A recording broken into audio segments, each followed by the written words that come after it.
Assalamualaikum warahmatullahi wabarakatuh. Eh, Perkenalkan, nama saya Nur Widianto dan teman saya Mas Gani yang nanti di seminar ini akan bersama-sama menjelaskan tentang penelitian kami. Jadi penelitian kami ini ceritanya ya, kita ingin mencari solusi numerik dan kestabilan metode ADI. ADI ini kepanjangan dari Alternating Direct Implicit. Metode ADI adalah metode numerik dengan kestabilan tanpa syarat. Nah, kita ingin membuktikan apakah benar karakteristik kestabilan metode ADI pada persamaan adveksi difusi dua dimensi. Nah, ini riset sebelumnya ya. Yang poin pertama itu yang membedakan hanya bagian persamaannya. Itu terdapat operator fraksional pada waktu. Nah, kemudian yang kedua ini kasusnya mengembangkan metode ADI dengan mengkombinasikan metode ADI dan metode Crank-Nicolson. Kemudian yang ketiga itu memakai metode ADI biasa, metode standar, tapi persamaannya di dalam dimensi ganda atau multidimensi. Masih riset yang ketiga, ya, itu yang multidimensi, itu diubah menjadi satu dimensi, ya, sehingga dapat dikerjakan dengan metode ADI. Kemudian riset yang keempat, ini persamaannya yang berbeda, yaitu persamaannya menggunakan persamaan reaksi subdifusi. Metode ADI-nya digabung metode elemen hingga, ya, digabungkan dengan metode elemen hingga. Nah, kemudian yang terakhir hanya menggunakan metode ADI standar pada persamaan panas dua dimensi. Oke, kemudian kita masuk ke metodologi penelitian, ya. Yang pertama, kita diberikan persamaan adveksi difusi dua dimensi. Nah, untuk melakukan simulasi numerik, maka tahap kedua, tahap selanjutnya adalah dengan mendiskritisasi persamaan adveksi difusi dua dimensi dengan menggunakan metode ADI, ya. Nah, setelah mendapatkan hasil diskritisasi, maka tahap ketiga adalah menggunakan software MATLAB, ya, untuk mendapatkan simulasi numeriknya. Kemudian metode yang terakhir, tahap yang terakhir, kita menggunakan von Neumann untuk mempelajari karakteristik kestabilan. Nah, sekarang kita masuk ke model matematikanya. Ya. Model matematikanya ini kita namakan dengan model matematika persamaan adveksi difusi dua dimensi, ya. Nah, dua dimensi di sini, ya, teman-teman bisa lihat karena ada X dan Y di sini, ya, ada X dan Y di sini, ya, dan juga disebut unsteady state, yang artinya masih tergantung pada waktu, ya. Maka di sini ada turunan terhadap waktu, ya, terhadap T di situ. Nah, kalau dalam kondisi steady state, T-nya itu sama dengan 0, ya. Nah, untuk dua turunan ini, ya, kita sebut dua turunan, yang turunan pertama ini, ya, XY ini turunan pertama ini kita sebut suku adveksi, ya. Nah, suku adveksi turunan pertama terhadap ruang X dan Y. Kemudian turunan kedua ini, yang sebelah kanan ini, kita sebut dengan suku difusi, ya. Nah, kemudian kalau kita gabung, ya, persamaan ini menjadi adveksi difusi, ya. Ya, seperti persamaan. Nah, yang ini merupakan bawahnya merupakan kondisi awal, ya. Kondisi awal, initial condition, ya. Initial condition. Kondisi awal di sini itu saat waktu itu sama dengan 0, ya. Nah, kemudian bawahnya adalah kondisi batas atau boundary condition, ya. Ini untuk ruang dengan waktu itu terus berjalan. Jadi kita tetapkan dulu untuk ruang X dan Y-nya, ya. Kita berangkat dari minus 20 sampai 20, ya.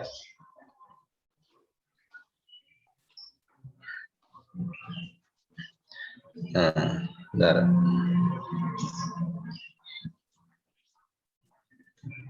Nah, kemudian proses selanjutnya adalah proses diskritisasi, ya. Jadi persamaan tadi kita diskritisasikan dengan menggunakan metode ADI. Ya. Tujuannya untuk mendiskritisasikan adalah agar pada saat simulasi itu lebih mudah disimulasikan dengan software MATLAB nanti. Ya, jadi kita perlu mendiskritisasikan persamaan tadi menjadi semacam ini ya, semacam ini. Jadi untuk turunan pertama terhadap waktu di sini kita menggunakan metode beda hingga ya. Dan untuk turunan kedua terhadap ruang di sini ini menggunakan central difference atau beda pusat gitu ya.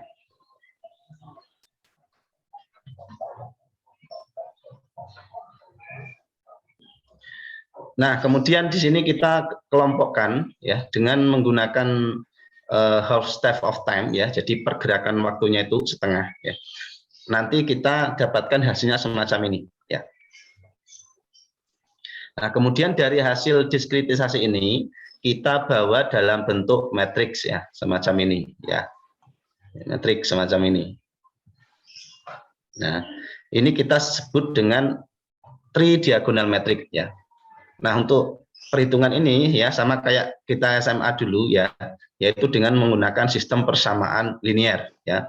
Kan dulu kita tahu ada AX sama dengan D ya. A itu adalah matriks, X-nya itu yang kita cari dan D itu yang diketahui ya.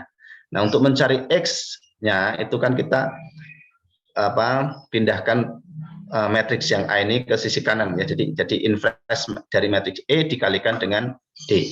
Nah, diketahui hasilnya yang X ini ya. Nah, ini N plus setengah kan kita sudah ketahui hasilnya ya.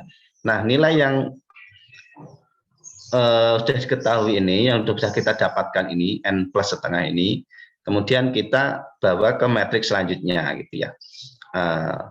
Matriks selanjutnya yang N plus 1 ini. Nah, jadi istilahnya di metode ADI ini kita kayak semacam bertingkat gitu ya. Nah, sama dengan metode sebelumnya, untuk matriks ini kita juga gunakan sistem persamaan linear ya. Jadi inverse dari matriks yang sebelah kiri ini ya dikalikan dengan yang sebelah kanan ya, sehingga kita dapatkan nilai X-nya ya, yang UN plus 1-nya itu.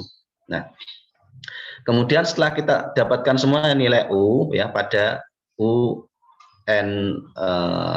nilai U pada N plus setengah dan U pada N plus 1, kemudian kita dapatkan simulasi numerik ya, simulasi numerik dengan menggunakan software MATLAB semacam ini.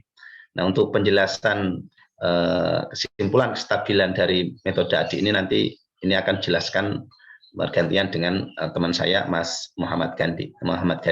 Saya persilakan. Baik, terima kasih kepada rekan saya Nur Widianto. Di sini saya akan menjelaskan terkait dengan hasil numerik dari metode ADI pada persamaan dua dimensi adveksi difusi.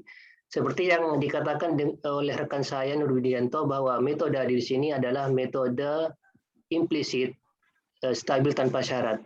Kita lihat di sini bahwa dari sekian waktu sampai 401 ini masih dalam kondisi konvergen.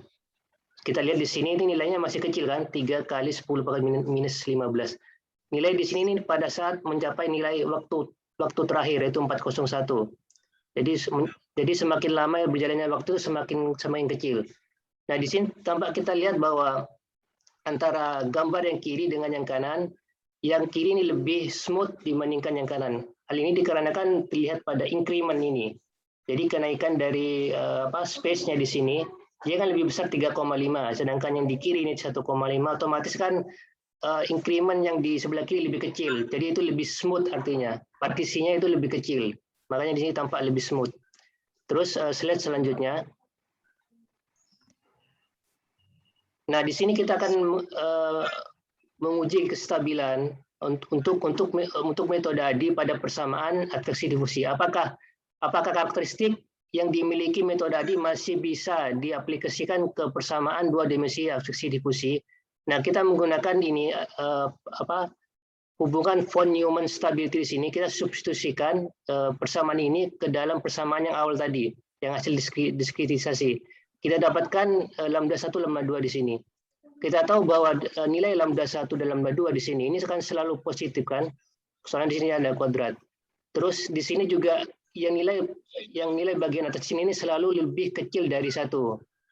Nah, nilai yang lebih kecil dari 1 dibagikan sesuatu yang lebih besar di sini, ini kan plus, artinya kan nilai yang bawah kan pasti lebih besar dari yang di atas.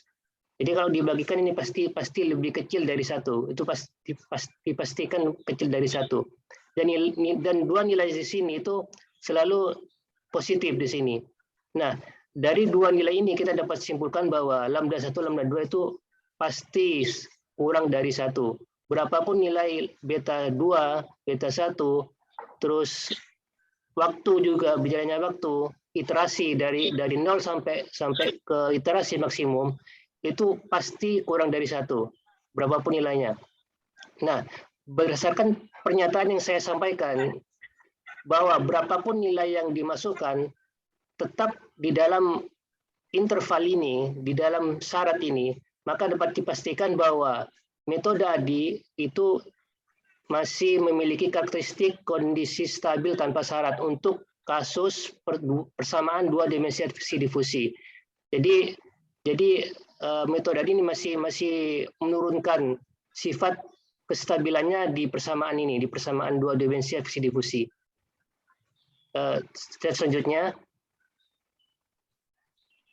Baik, terima kasih untuk waktunya. Mungkin ada pertanyaan, saran, ataupun masukan lainnya dari para peserta, kami persilakan. Wassalamualaikum warahmatullahi wabarakatuh.